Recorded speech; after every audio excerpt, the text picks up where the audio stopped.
Hello दोस्तों, मेरा नाम है विशाल और लेके आ गए हैं आपकी ज़िंदगी में एक और बवाल। आज हम एक बहुत बवाल मूवी लेके आए हैं जिसका नाम है मेलिफिसेंट मिस्ट्रेस ऑफ ईवल, मतलब मेलिफिसेंट बुराई की देवी।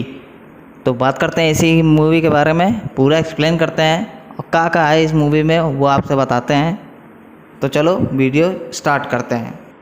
भैया देखो, ये है एक जादुई कहानी, मतलब जादू और परियों की कहानी है। तो जिनको परियों से बहुत ज़्यादा लगाव है और जादू बहुत ज़्यादा पसंद करते हैं, जादू सुन के उनके दिल में एक बहुत भयंकर सी आग जल जाती है, उनको एक बहुत ज़्यादा मज़ा आने लगता है। तो उनके लिए ये कहानी है। तो जिनको पसंद भैया देखो, आगे पूरी स्टोरी करने वाले हैं एक्सप्लेन। तो भैया देखो, ये कहानी है दो राज्यों के बीच की। एक राज्य का नाम होता है मूर और दूसरे राज्य का नाम होता है ऑस्ट्रेन। मूर देश की राजकुमारी होती है अरोरा और ऑस्ट्रेन देश का राजकुमार होता है फिलिप। भैया फिलिप करता है अरोरा को प्यार। वो 5 साल से कहीं नहीं पाता है, लेकिन अब जाके उसको प्रपोज करता है। भैया अरोरा मान जाती है क्योंकि वो भी उसको पसंद करती है। और अरोरा मेलिफिसेंट को रानी माँ कहती है क्योंकि मेलिफिसेंट ने ही अरोरा को पाला होता है। भैया फिलहाल तो मेलिफिसेंट बुराई की देवी होती है, लेकिन अरोरा के प्यार ने उसके दिल में एक अच्छाई की जगह बना दी है।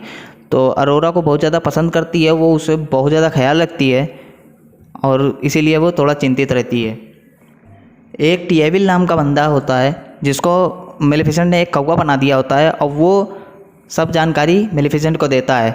और इस जगह वो फिलिप को प्रपोज करते हुए देख लेता है और वो जाके मेलिफिसेंट को बताता है। अब भैया मेलिफिसेंट गुस्से में जाती हैं और अरोरा के पास कि भैया तुम शादी के लिए हाँ कैसे कर दिया तुमने।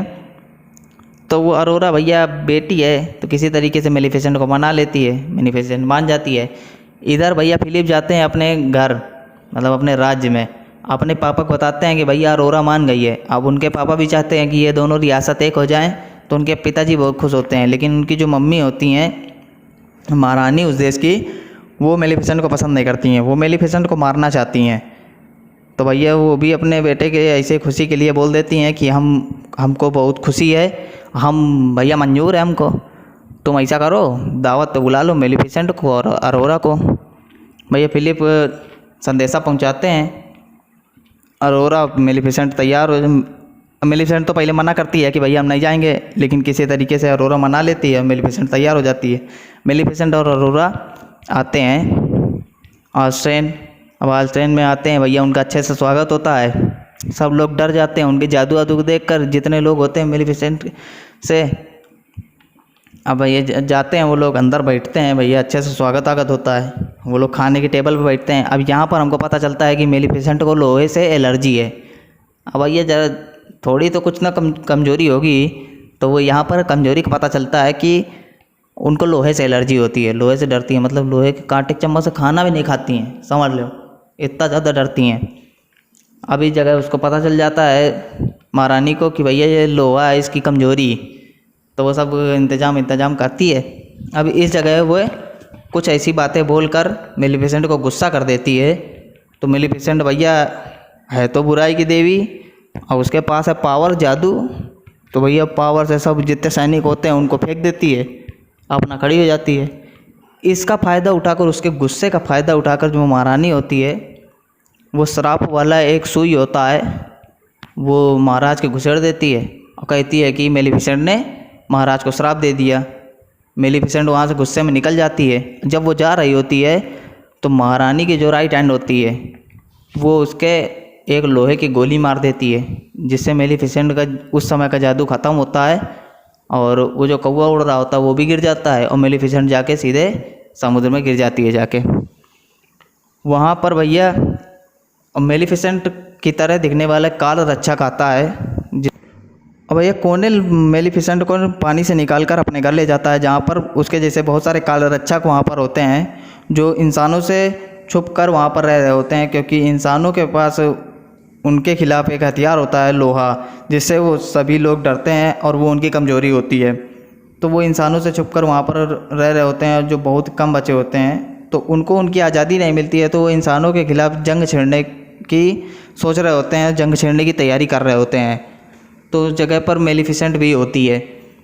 अब वहाँ पर मेलिफिसेंट को पता चलता है कि वो एक फिनिक्स प्रजाति की है और वहाँ पर उसको पता चलता है कि काल रक्षकों को कितनी ज़्यादा दिक्कतों का सामना करना पड़ रहा है। और इधर महारानी अरोरा और फिलिप्स की शादी तय कर देती है और शादी की अनाउंसमेंट करा देती है कि भैया 3 दिन बाद शादी है। यहाँ पर काले रक्षकों को पता चलता है कि 3 दिन बाद शादी है और सभी इंसान वहाँ पर आने वाले हैं, तो वो इंसानों के खिलाफ़ जंग छेड़ने के लिए वो तैयार हो जाते हैं और बिल्कुल तैयारी करके वहाँ से निकलने वाले होते हैं उनके ऊपर हमला करने के लिए। इधर भैया अरोरा सोचती है कि भैया मेलिफिसेंट चली गई है, तो अरोरा भी शादी के लिए मान जाती है और तैयारियां करने लगती है। परियों को पता चलता तो परियां मैं अरोरा के लिए एक बढ़िया सा गाउन बना के देती हैं, लेकिन महारानी कहती है कि ये गाउन नहीं, वो अपना गाउन देती है और कहती है कि सारी राजकुमारी है, सारी महारानी जिनकी शादी होती है वो यहाँ से पहनती हैं, ये हमारा शाही गाउन है, और वो उनको पहनने को लिए बोलती है। अब यहाँ पर महारानी तैयारी कर रही होती है, तो उसके पास भैया एक साइंटिस्ट होता है जो सारी जानकारी इकट्ठा करता है, और वो मूर देश का ही होता है। महारानी उसको पकड़कर उसके पंख काट देती है और उसको यूज़ कर रही होती है परियों के खिलाफ़। वो एक अर्क बनाता है जो रूहानी फूल से बनता है, जो परियों को ख़त्म कर देता है। वो ये अर्क दिखाता है महारानी को। महारानी पूरे रूहानी फूल मूर देश से मंगा लेती है जिससे कि वो मेलिफिसेंट को मार सके, और वो बहुत खुश हो जाती है कि मेलिफिसेंट अब मर जाएगी। अब वो अर्क कई सारे कद्दू जैसे चीज़ों में भर के रखवा देती है और सब बढ़िया गोला वोला उसके बना लेती है कि अब आओ तुम कम मारेंगे। और शादी का ऐलान होता है, शादी की तैयारी होती है, सब लोग आने लगते हैं शादी वाले दिन। इधर मेलिफिसेंट भी तैयार हो जाती है हमला करने के लिए और वहाँ से निकलने की तैयारी हो रही होती है। तो वहाँ पर जब मेलिफिसेंट जाती है, जब वो लोग रूहानी फूल चुराने गए होते हैं, तो मेलिफिसेंट मूर देश जाती है, जहाँ पर मेलिफिसेंट के ऊपर वो लोग लोहे की गोलियों से हमला करते हैं, जहाँ पर कोनेल उनके सामने आ जाता है और कोनेल के बहुत सारी गोलियाँ लग जाती हैं और यहाँ पर कोनेल मर जाता है। वो लोग कोनेल को लेके आते हैं, लेकिन इलाज होता है, लेकिन वो नहीं बच पाता है। इससे मेलिफिसेंट और भी ज़्यादा गुस्से में आ जाती है और वो इन इंसानों के खिलाफ़ तैयार हो जाती है लड़ाई करने के लिए। इधर एक रूहानी फूल फिलिप को मिल जाता है, वो उसको बहुत ज़्यादा अच्छा लगता है क्योंकि रूहानी फूल देखने में काफ़ी अच्छा होता है। तो वो उस रूहानी फूल को अरोरा को देता है और उसे आई लव यू बोल कर चला जाता है और बताता है कि ये फूल मुझे माँ के कमरे से मिला, मतलब महारानी के कमरे से उसको मिलता है। अरोरा उस फूल को पहचान जाती है कि ये रूहानी फूल है जो परियों की कब्र पर होता है, तो वो शक जाती है, उसको थोड़ा शक होता है इस पर, और वो जाती है महारानी के कमरे में जहाँ पर बहुत सारी ड्रेसेस रखी होती हैं। वो एक स्टैचू को छूती है तो वहाँ पर एक सीक्रेट दरवाज़ा खुल जाता है। भैया जादू टोना वाली कहानी हो, सीक्रेट दरवाज़ा ना हो तो ऐसा हो ही नहीं सकता। और वो वहाँ पर तहखाने में जाती है जहाँ पर भैया वो साइंटिस्ट काम कर रहा होता है। वहाँ देखती है कि सारे परियानियाँ कैद हैं और वहाँ पर उसको वो श्राप वाला पिन भी दिख जाता है जिसको कोच के भैया महाराज को बेहोश कर दिया जाता है, महाराज का श्राप डाल दिया जाता है। तो वहाँ उसको पता चलता है कि ये सब महारानी कर रही है। तो उतनी देर में महारानी आ जाती है और वो उसको देख लेती है कि भैया ये लड़की यहाँ खड़ी है। तो वो कहती है कि हाँ मैंने ये सब किया है और तुम ज़्यादा बोलोगी तो तुम्हारे साथ तुमको भी नहीं जिंदा छोड़ेंगे, तो चुपचाप से शादी करो, और जाके उसको कमरे में कैद करा देती है। भैया वो निकलने की कोशिश कर रहे होते। इधर भैया जितने परियाँ अरियाँ आई होती हैं मूर देश से, उनको एक कमरे में बंद कर दिया जाता है और पियानो में सब वो अर्क भरा होता है और वो पियानो के बटन दबा दबा के परियों के ऊपर वो अर्क फेंकने लगती है जो महारानी की राइट हैंड होती है। इधर मेलिफिसेंट भी अपने सभी काला रक्षकों के साथ आ रही होती है हमला करने के लिए, और अरोरा भी निकलने की कोशिश करती है और वो साड़ी आड़ी बांध कर किसी तरीके से कमरे से निकलती है। और रास्ते में उसको फिलिप मिल जाता है, वो फिलिप को बात बताती है और फिर इसके बाद वो जैसे लटक के किसी तरीके से फिलिप के कमरे में पहुंच जाती है और वहाँ पर बात बताती है। इधर मेलिफिसेंट उसके साथ होती है, लेकिन उस सभी काले रक्षक हमला कर देते हैं आलस्टेन के ऊपर।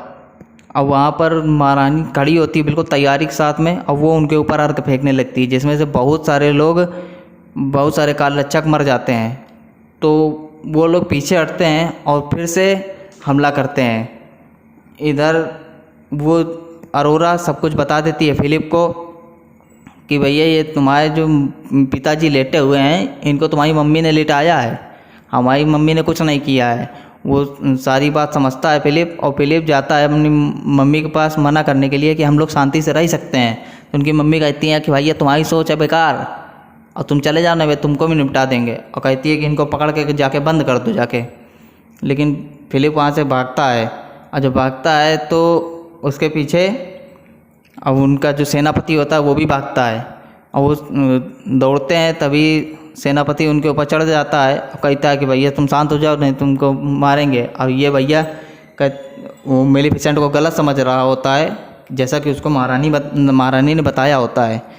तभी एक काल लच्चक उसके ऊपर हमला कर देता है, उसके ऊपर, सेनापति के ऊपर, और उनको अलग कर देता है। तभी भैया अरोरा जाती है उस कमरे के पास में जहाँ पर सभी परियां कैद होती हैं, और पियानो से उनके ऊपर हमला हो रहा होता है। तो वो उनको निकालने की कोशिश करती है। तभी अंदर 3 परियां जो होती हैं, जो अरोरा के बहुत करीब होती हैं, उनमें से एक परी उसके पियानो के अंदर घुस जाती है और ख़त्म हो जाती है, जिससे पियानो जैम हो जाता है और उसमें भैया बजना बंद हो जाता है, तो आर का निकलना भी बंद हो जाता है। तो इसी जगह पर टीएविल देखता है अरोरा को, तो वो अरोरा की मदद करने के लिए आ जाता है। तभी जितने सैनिक होते हैं वो टीएविल और अरोरा को पकड़ लेते हैं, और टीएविल के ऊपर बहुत सारे सैनिक एक साथ लग जाते हैं। तभी भैया मेलिफिसेंट की एंट्री होने वाली होती है, और टीएविल एक भालू के रूप में बदल जाता है, और तब होती है मेलिफिसेंट की एंट्री। अब भैया इधर टीएविल उन सैनिकों को फेंक देता है और दरवाज़ा तोड़ देता है, जिससे सभी परियां आज़ाद हो जाती हैं।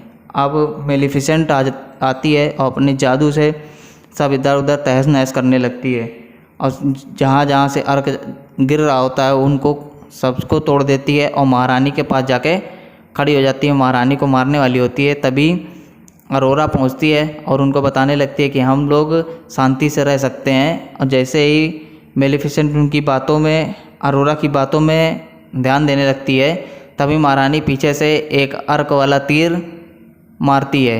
मेलिफिसेंट देख लेती है और अरोरा को हटाकर अपना सामने आ जाती है, और मेलिफिसेंट के तीर लग जाता है, और मेलिफिसेंट वहाँ ख़त्म हो जाती है।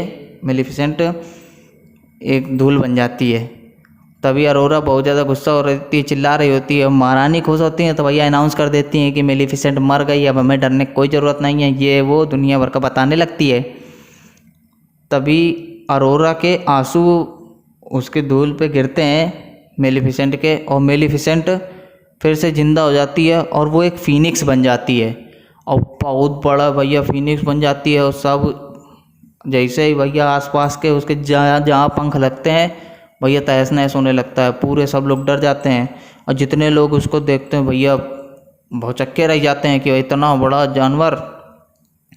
अब इसी जगह पर वो जो महारानी होती है वो अरोरा को ऊपर से फेंक देती है।